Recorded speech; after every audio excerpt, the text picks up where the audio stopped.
Today's talk is titled Soulful Art from the Depths of Her Heart, to be delivered by Margot Biggs. Margot's journey began in the Deep South, where her early years were spent exploring the natural beauty of North Florida. At 19, an exciting opportunity arose in the fashion industry, leading her to leave her Southern roots for New York City. This opened doors to the world of travel and exposure to the rich art scenes of New York City, Europe, and Chicago. In Chicago, she embraced a new phase of personal growth.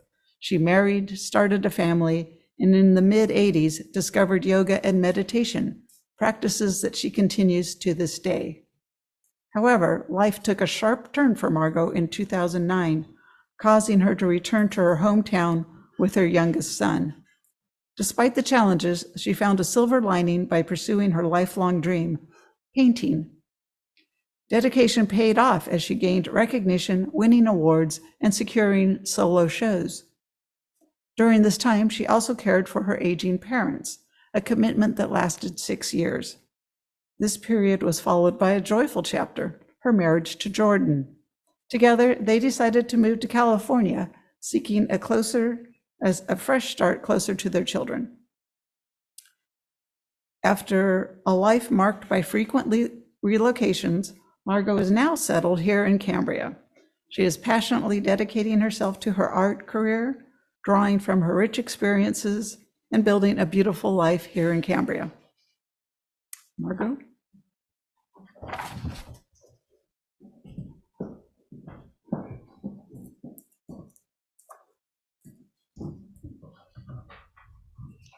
Hello, everyone, and thank you for being here.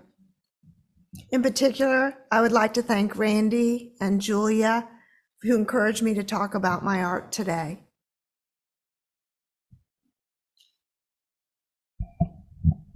Nature has always been a place of healing for me, a doorway to the spiritual world. When in a place of natural beauty, a sense of awe overcomes me, and my mind finds its way to stillness. Yet, for a very long period of time, solitude in nature was not easily accessible.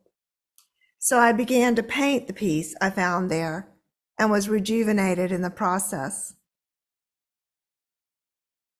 As I apply layers, the painting often evolves into something new, far removed from the original scene that inspired me. The process leads me to expressions beyond what I initially envisioned. I lean into the unknown. The result is a communication of a feeling, of an experience, which comes from deep within my soul. With the use of color, rhythm, and altered form, I seek to touch souls in such a way as to heighten sensibility, inspire, and heal. Inspired by our natural world, my art is both peaceful and strong. It's become a part of the evidence-based healing arts movement and hangs in many hospitals and medical facilities from Chicago to Florida. It has also been collected for homes and businesses nationwide. It has long been my experience that art can be an aid in dealing with life's travails.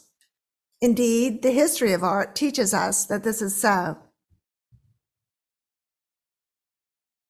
Magnificent depictions of the crucifixion of Christ, for example, depict not only the incredible cruelty we as humans have the ability to inflict upon one another, but also the compassion and love the mourners shared. Though the image is quite beautiful, the subject is one of tragedy and horror.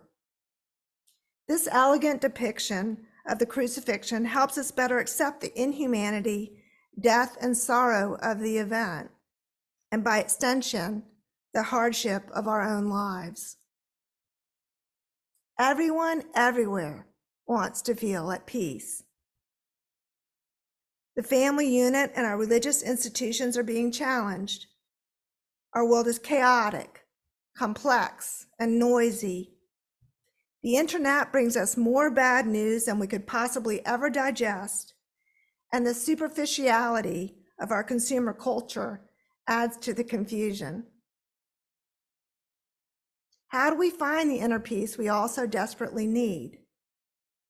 Art, be it the musical, the theatrical, the literary, or the visual, can be an aid. I'm not speaking of art that is ugly or meant to shock the viewer. I don't see the value in that. There are artists who inform and question our societal standards, yet do so in a way that is pleasing. An example is the work of my mentor and teacher, Carrie James Marshall, whose paintings of the African American experience were skillfully rendered and thoughtfully composed.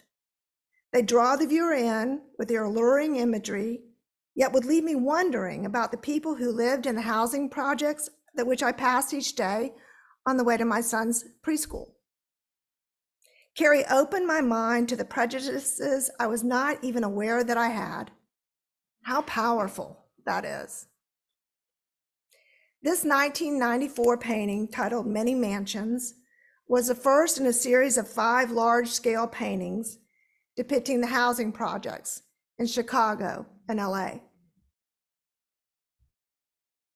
Yes, art also has the ability to help us contemplate the lives of others, their history, and their point of view.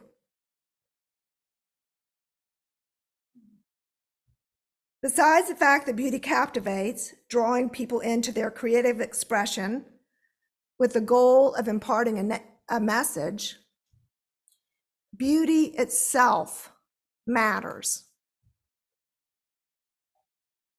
It is a resource that is essential to our lives. Though often discarded as useless in today's society, beauty has a value other than utilitarian. It answers a deep emotional need. It inspires us and raises us to a higher moral plane. It is my belief that there is a connection between the beautiful and the sacred. When we put our interests aside and look or listen to something beautiful, we're brought into the sacred. There's a connection.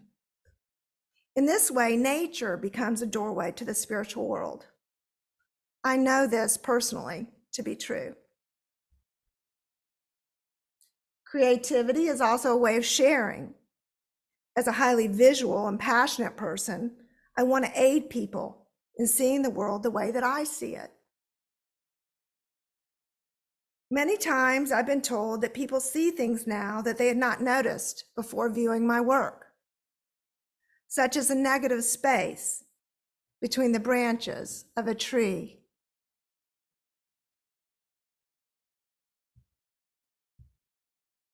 The moving shapes on the surface of the water,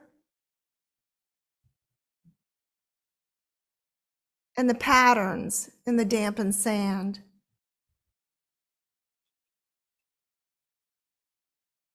And color.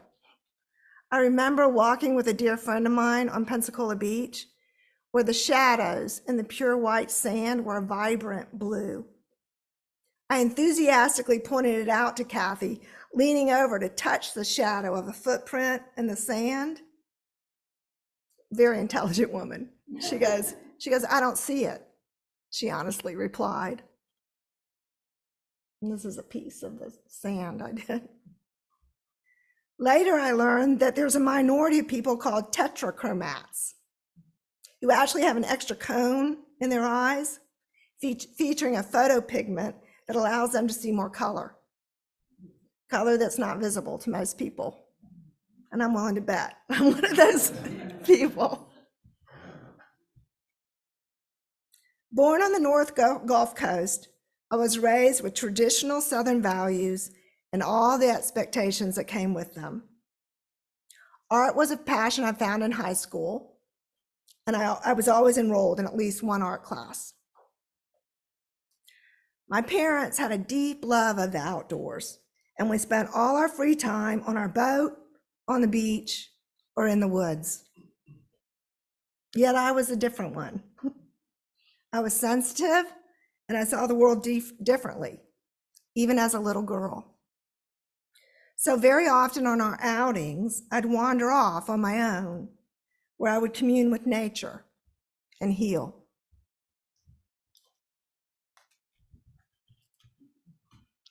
As a freshman at LSU, I studied art and graphic design.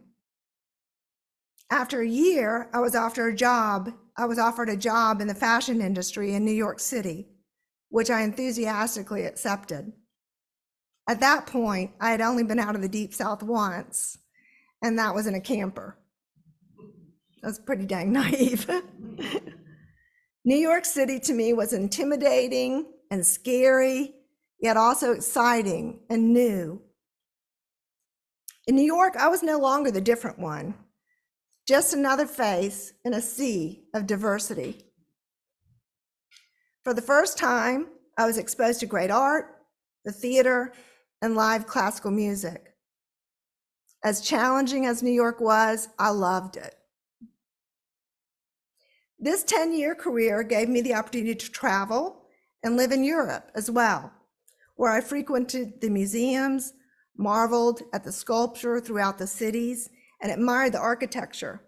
This had a profound impact on me. Yet, in spite of all the excitement and travel of my career, I found it unfulfilling. Soon after moving to Chicago in 1986, I learned to meditate and met my future husband. We married, and I returned to school at the University of Illinois at Chicago to study art. There, I was fortunate enough to study under Kerry James Marshall, taking as many classes as I could from him, from the first class he taught in figure drawing to higher level painting. During this period, the Art Institute of Chicago was the first major art institution to purchase Kerry's work. From there, his career took off. I quit school for a while after the birth of my son and later returned. The marriage, however, was very unhealthy. For 10 years, we lived in a rough inner city neighborhood, far from any safe parks, where the sound of gunshots on summer nights was the norm, and I was very lonely. I knew how good it was for me to spend time in a quiet, uncrowded, natural setting, yet I couldn't get to a place of natural beauty. I'm talking serious inner city rough neighborhood. Meditation and prayer had become a daily practice. I had my college classes, and I began to paint in our laundry room. The creativity and meditation kept me strong. Finally, in 1996, after the birth of our second son, we moved to the suburbs. We built a studio in our garage, and I continued to paint. Our kids could wander the neighborhood safely. Overall, life was improving, though my marriage was not. In 2001, after giving it all I could, I decided I had to leave him. One night, I snuck off to my neighbors to fill out the paperwork, and they weren't surprised that I was filing for divorce and pointed out that what I'd been painting was broken seashells, broken eggshells, and dead birds. Though it was subconscious, my deepest feelings were coming through in my work. Here's my dead bird painting. A real estate career would follow. Still, as much as I could, I would paint. I was determined. At one point, we were living in a beat-up rental with plastic bathroom tiles and kitchen cabinetry. Yet I kept my easel up in a little 4-by-8 foot room, literally, off the kitchen. My ex-husband would spend very little time with our sons, but I painted whenever I could.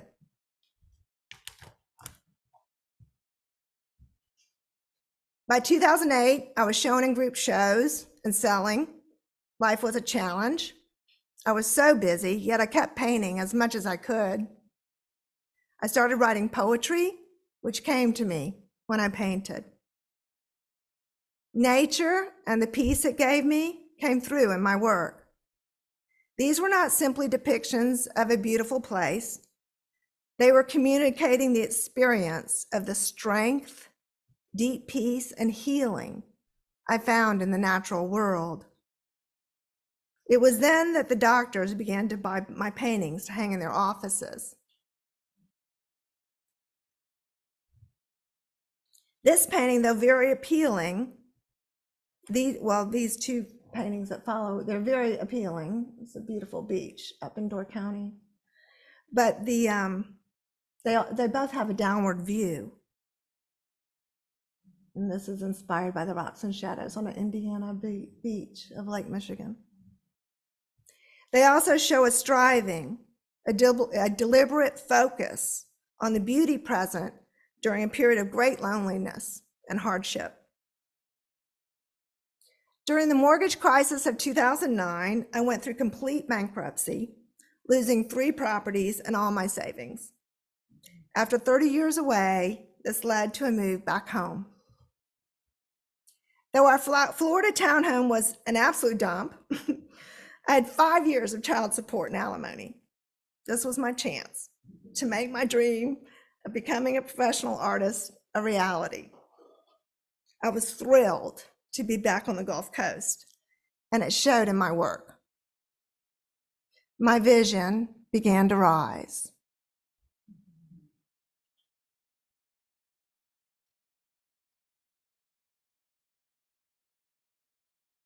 Shell Ascending is particularly interesting in that it is one of the earliest of my broken seashells and the first one to be floating. The shell is positioned with the Pensacola Pass in the background.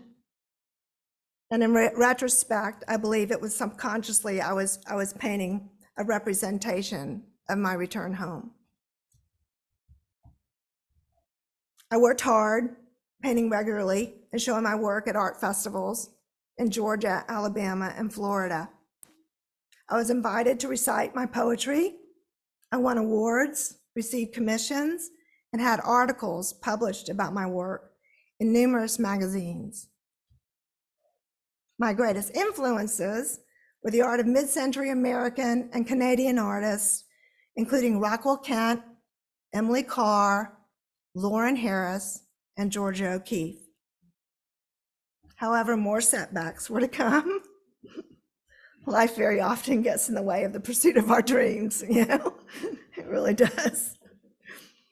In 2012, I decided to move into a duplex apartment above my parents to help care for them, take them to their numerous doctor appointments, and make them their meals, prepare their meals. Excuse me. In 2013, I published a book of my paintings and poetry titled Visions Through Paintings and Poetry. There's a couple of little copies over there. I also started painting magnolias and camellias. There were solo shows, including at the Pensacola Museum of Art, where both my paintings and poetry were featured. My output was solid, my skill continued to improve, and my vision evolved. Early on, the meaning behind the broken seashells was subconscious. Later, I realized I was painting my own brokenness. The trauma I had been through was coming through, as was my faith and spirituality. The broken shells have evolved also into operating metaphors for our later years. Though we all become a bit faded and broken with time, with effort, our inner beauty will emerge. The inner spiral of a shell, for example, symbolizing our heart center. At an Atlanta show, I remember a woman walking into my tent, my display booth, and exclaiming, "I feel as though I've just walked into a cathedral." That was quite a compliment. Though my mother's dementia rapidly worsened and was very difficult to handle, my work ethic remained strong. Finally, in October 2014, we put my mother in a home, and a month later, she died. It It was while she was in that home that I painted "The Sun Always Rises." And you'll notice that there's no white included. This again is subconscious. I usually have bright white and then a dark, dark. I like the contrast, but I didn't do it here, which adds to the sense of melancholy. Yet there's hope, because as we know, the sun always does rise. Soon after her death, I also painted "A Moment in Time." During the 6.5 years of caring for my parents, I spent countless hours on the national seashore, where one can find complete solitude on an absolutely pristine beach. Alone to rest, take in the beauty around me, swim, and commune with nature, I found the strength to continue caring for my parents and to be there for my teenage son, all the while continuing to paint and getting my work out there. Here are a few from that period which were inspired by photos I took while on the Fort Pickens National Seashore. So this one's named "Ocean Serenade," and it shows my complete mental immersion within the environment. I would sit in the Gulf with the water up to my chin, and I took a picture. I did several of these. And this is a Queen, where my optimism is evident with the storm clouds in the distance and the shell weightless and floating. By 2017, my father's numerous ailments consumed most of my emotional energy and time. This took a tremendous toll on my creativity and my business. In early 2018, I met my husband, Jordan. The following April, that was in early 2018, and then in April of 2019, my father passed away. In October, I moved to Cleveland to be with Jordan, and the following December, we were married. After his retirement in 2020, we moved to Pensacola, where we renovated a home near the bayou. I had finally found love, at a permanent home in Florida, and my art took on a new phase. It was during this time that the German Expressionists began to influence my work. This movement is characterized by a focus on emotions and ideas as opposed to a replication of reality. They often use bright colors, simplified shapes, and distortion. Through the Trees is a piece inspired by Expressionism and the trees, pine trees in a nearby park. The pines became sentient beings as I painted this piece.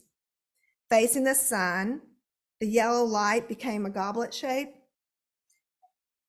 and then the green grass reflects that shape. So you have the yellow goblet and then the green grass. The goblet is symbolic of receiving and holding the light of love, of spirit, of universal consciousness in our hearts. After just a year and a half in Pensacola, Jordan was offered a job to work at a startup in Silicon Valley. We enthusiastically agreed. Neither of us had ever lived west of the Mississippi River. What a great adventure, After 2 years, Jordan had had enough, and we decided to sell our Florida home and stay in California for good. Again, my art would begin to change. With 4 moves in 5 years, taking us from Cleveland to Cambria, a severe injury, and countless hours of physical therapy, my art again took a backseat. In 2023, finally settled in our forever home, I started painting regularly again. I find it interesting that one of my first paintings I made after the most recent delay was Sorrow. At this point, I had experienced a huge family betrayal. From there, I began to paint smaller pieces of the surrounding hills. Big difference from Florida. Moving on to larger pieces, such as this 36 by 36 inch titled Eternal Spring.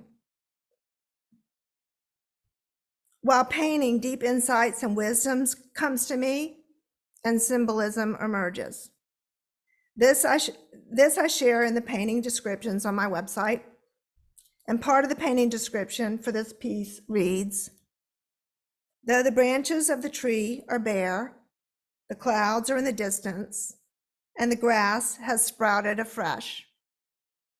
We too are often laid bare, having personally endured the inevitable loss and hardships of life. I believe it is our duty to remain conscious of the fact that just as spring follows the winter, so too will difficult times pass.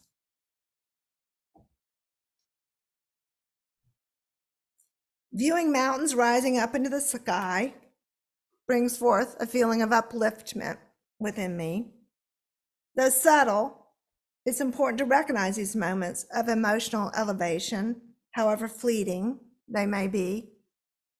In doing so, we give ourselves the fuel to overcome, to heal, to carry on through painful and challenging times.